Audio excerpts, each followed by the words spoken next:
We're glad to have you here at WYCC.org. Welcome to the After Show. We're here with Bill Curtis, Les Coney, and James Ryan. And today on Valentine's Day, the state Senate is expected to bring up and possibly pass same-sex marriage here in Illinois. If this does pass in the state, Illinois would become the 10th state to okay same-sex marriage, but it still has a ways to go. Is it time for Illinois to move forward on this? Do you think we'll see movement in the House where it's expected to run into some trouble, Bill? But not a lot of trouble. I think the time has come, and so let's get it over with. Let us just get by it. It's of the times. Les, is this a civil rights issue?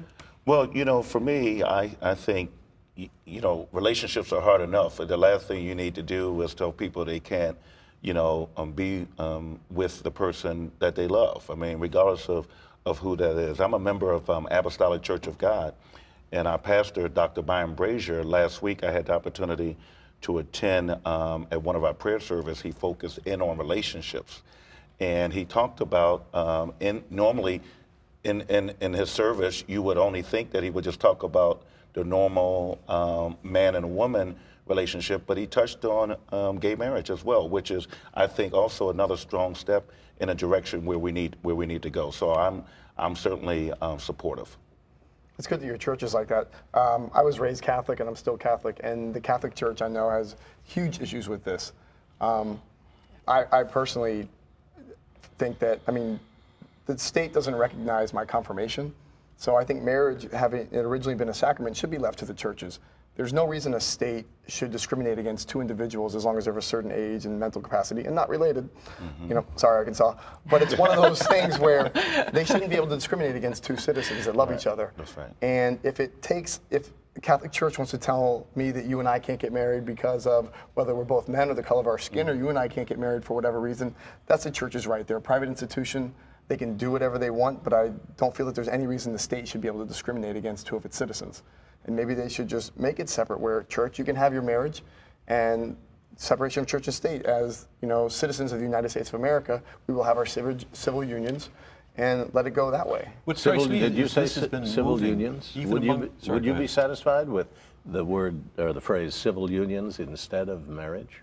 I personally would be, because to me, you still have to go through the court system here. You know, you get your marriage license. Why not just break it down so it can be the same thing for everybody, instead of putting that stigma to it, which is what the churches are fighting so much, because especially with the Catholic Church, marriage being one of the sacraments, they see, since they don't believe in homosexual couples, that it's an infringement upon, you know, their beliefs. Why not let them have their beliefs? You have your sacrament, and you just change the terminology. The move here is coming from Republicans. Republicans are the ones who are coming around on this issue.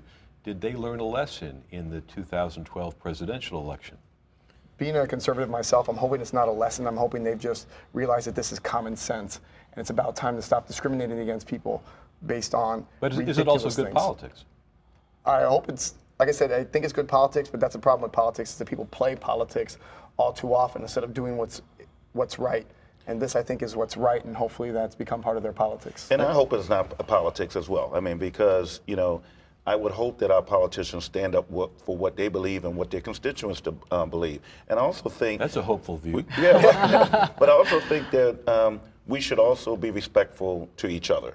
I mean, because you come around today and feel that you're ready for gay marriage or civil unions, if the person next to you is not quite there at the same pace as you are, I don't think that person also should be chastised just because of that. I think we all should be respectful of the debate, if you will, and try to move forward and continue to move in a positive direction.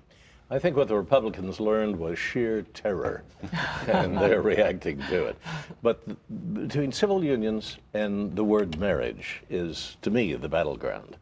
If you have everything that a married couple has, same-sex marriage, why not be satisfied with union or civil union? So many same-sex marriages are not. They want the word marriage, and that's a hang-up for a lot of people.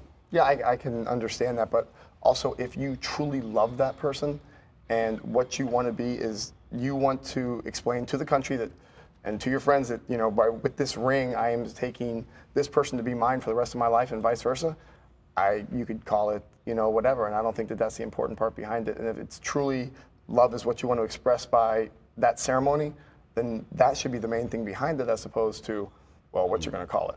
Thought-provoking discussion. Gentlemen, thank you so much. And thank you for joining us. We'll see you next week.